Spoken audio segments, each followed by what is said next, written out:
We Muslims, we have several excuses for not reading the Quran with understanding. And we always give excuses for not reading. We have the time to read books, volumes, memorize them, but the glorious Quran, which is the last and final revelation of Allah subhanahu wa ta'ala, unfortunately, we don't take out time to read the message of our Creator Allah subhanahu wa ta'ala. Allah says in the Quran, in Surah Muhammad, chapter number 47, verse number 24, Allah says, أَفَلَا يَتَدَبَّرُونَ الْقُرْآنَ. Do they not ponder over the Quran? Or are their hearts locked up? Allah is saying that don't you ponder over the verses of the Quran, or are your hearts locked up?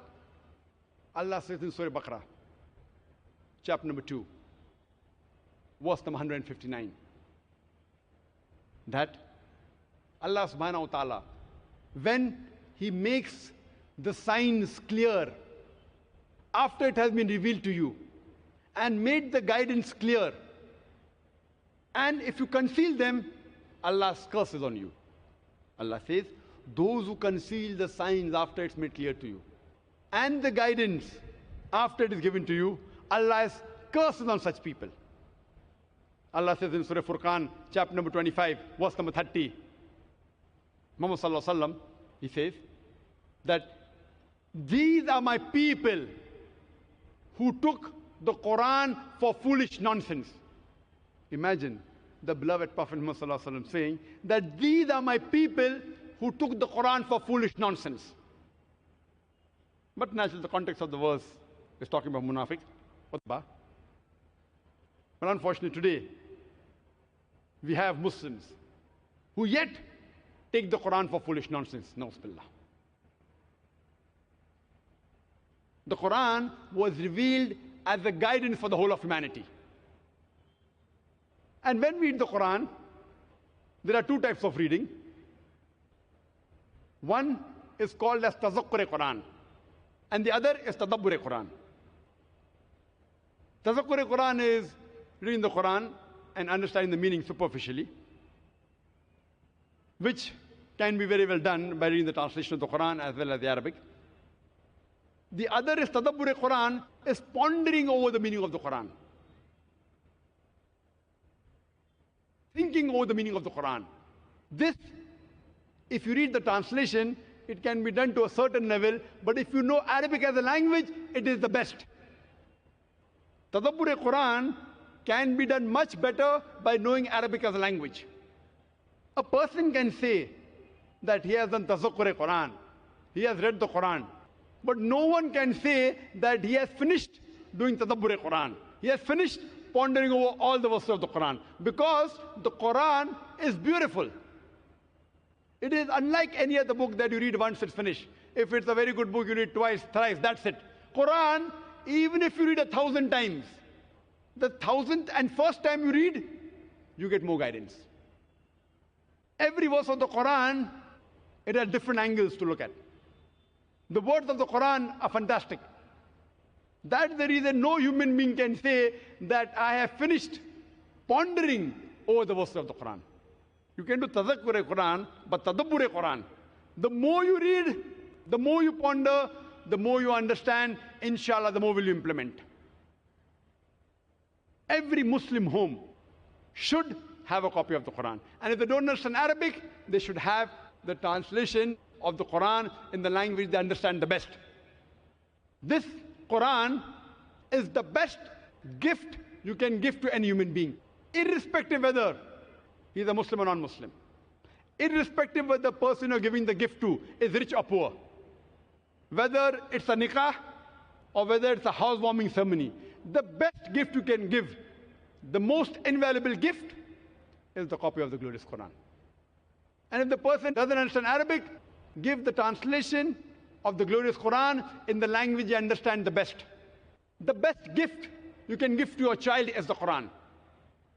Many of us Muslims, we send our children to learn how to recite the Quran. Some of them may hafiz the Quran, but very few non-Arabs. they make the children and they educate the children in the language of Arabic so that they can understand the Quran directly. Very few. The best gift you can give to the child is gift of the Quran. Most of us, including myself, we were unfortunate that our parents did not think it important that we should learn Arabic as a language when we were children. Don't make that same mistake. See to it that you teach your children Arabic as a language. It is the best gift you can give to your children. It's the best degree you can give. Believe me, all the other degrees of colleges, universities, it may or may not help him in this world. In the Akhirah, if it does not get him closer to Allah subhanahu wa ta'ala, it is useless. But if you give the gift of the Quran, if you give the gift of the language of Arabic, inshallah, because our beloved Prophet Muhammad said that when a person dies, three things yet get him sawab jariyah. One is what he has spent in the way of Allah subhanahu wa ta'ala. Number two, the knowledge that is spread in the way of Allah subhanahu wa ta'ala. And number three, pious children who pray for him. So the best gift you can give to your children is the gift of the Quran. It is a guide for his full life. And we should make it a habit that we read the Quran daily. Whichever time you feel is the best. Let's daily have a family gathering, mother and father along with the children, and recite depending upon the time available. Maybe 2 ruku, 3 ruku. Arabic along with the translation you understand the best. If every day you read the Quran with understanding, it will change your life. And also tell all the Muslim businessmen that make it compulsory for your employees to read the Quran daily. In Islamic Research Foundation, mashallah, we have more than 400 employees in all the organizations, alhamdulillah. It's compulsory. Every day when they come, the first thing when they swipe their card or they put the thumbprint, you know the new machines, thumbprint, and the attendance chip takes the attendance. Okay, this is so-and-so. He came to the office at 10 o'clock. The first thing he has to do is read at least for 15 minutes. At least 1 ruku, 2 ruku of the Quran along with the translation in the language you understand the best. Some people will think, 15 minutes every day, 6 days a week, 12 months in a year, 400 employees. Calculate. Lakhs of rupees gone down the drain every month. Believe me, it will benefit you. When your employees, when they read the Quran, along with the translation, they will work better for you. They will learn honesty. They will come on the straight path. Irrespective of the employee is Muslim or non-Muslim, he will get hidayah. In our organization, it's compulsory that you should read the Quran along with translation every day. Compulsory. I request that all the businessmen here who have got businesses and employees, see to it that you implement it in your business space also. Inshallah, it will benefit you. And there are various different ways. You can read the Quran from first page to last page. See to it you complete it. At times you may want to read it via the index. You want to read what does the Quran speak about women, what does the Quran speak about heaven, what does the Quran speak about angels, topic-wise. Or you open the Quran and read whatever comes, the various. But see to it that you daily read the Quran. And even regularly reading from cover to cover is very important. And since the talk is in English, there are, mashallah, more than 50 different English translations of the Quran. More than 50. And in our organization, we have more than 50 different languages in which the Quran has been translated. Much more than that, in our organization, we have more than 50 different languages. In the English translation, the one that I recommend best is by Abdullah Yusuf Ali. Amongst all the translations I've read, I feel this is the most comprehensive. And he took approximately 40 years to write the translation. And though his English is a bit archaic, you may say biblical, thee, thou, but it's more closer to Arabic. In normal English, when we say you, it's the same. In Arabic, you know, for you, for female is different, for male is different, singular is different, dual is different, plural is different, 6 types. Anta, anti, you know all. In English, one you, whether it's a male single or female single, male dual or female dual, male multiple or female multiple, all 6 is same, you, shortcut. So this archaic English is more closer, but it may be difficult for the modern people to understand. But there are other people who have made it easy. But Abdullah Yusuf Ali, overall, I feel the commentary that he has given and the footnotes and the index topic-wise, I recommend for a non-Muslim as well as for a Muslim, this is one of the good English translations available. The other one is the Sahih International, which has been translated a few years back by 3 American Reward sisters. And the English is more simple and it is more modern. The other translation is the Noble Qur'an by Taqiyuddin Hilali and Dr. Mohsen Khan. But this, I would not recommend it to be given to non-Muslims. Muslims fine, because there are too many brackets. In the footnotes, you have many hadith, you know, Bukhari, Muslim, which is good for the Muslims. But there are so many brackets that you fail to realize who is saying that, Allah or the person who's translated it. So you give footnotes, no problem, but you give too many brackets, you fail to realize, is this message from the translator or from Allah subhanahu wa ta'ala? So that's the reason it is good for references, Bukhari, Muslim, Sahih Hadith. But for a non-Muslim, I personally don't advise you to give that. The other 4th translation, which is good, is by Maulana Abdul Majid Daryabadi. It's good for comparative religion. He gives references from the Bible, gives references from the Hindu scriptures. It's available in 4 volumes.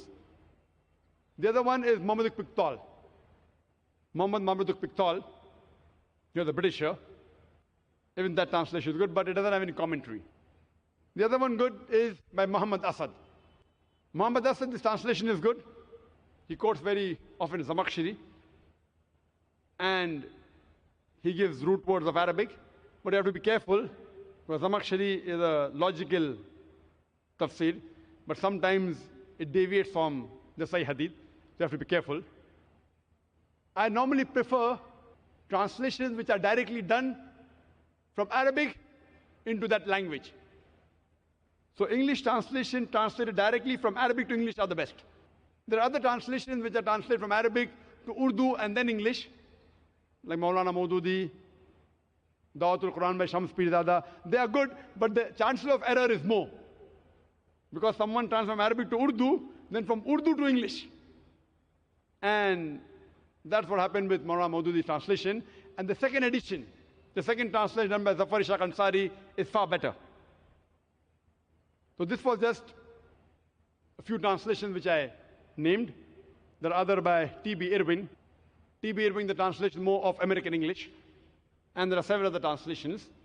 Before I end my talk, I'd like to give the message which Allah says in the Qur'an, in Surah Hashr, chapter number 59, verse number 21. Allah says that had this Qur'an be revealed on the mountain, it would have surely fallen down in utter ruin. That means if the Qur'an would have been revealed on a mountain, and if the mountain had feelings, the mountain would have crumbled down and would have come down to pieces. But to us Muslims, it makes no difference. Why? Because we don't understand it. Allah says that if the mountain, a mountain is a sign of power, of something which is hard like a rock. If the Quran would have been revealed on a mountain, the mountain would have fallen down to utter ruin. But it makes no difference to us. We Muslims, we have to read the Quran with understanding. And we Muslims, if we back into the history, we Muslims, we were on top of the world. Today, we Muslims on the receiving end. Why? The reason previously we were on top of the world was because we were close to Quran and Sahih Hadith. And today, If we are on the receiving end, it's because we have gone far away from our religious scriptures, far away from Qur'an and Sunnah. If we get back close to the Qur'an and Sunnah, inshallah, we Muslims would again become the torchbearers of the world. I would like to end my speech with the hadith of the Prophet Muhammad sallallahu alaihi wasallam, with mentioned in Sahih Bukhari, hadith number 5027 of Bukhari in the old edition, volume number 6, hadith number 545, where Hazrat Usman, may Allah be pleased with him, said that our beloved Prophet Muhammad sallallahu alaihi wasallam said, "Khayrakum min ta'allam al-Qur'ana mu'allaman." That best amongst you are those who learn the Quran and teach it to the others. Wa akhiru da'wana alhamdulillahi rabbil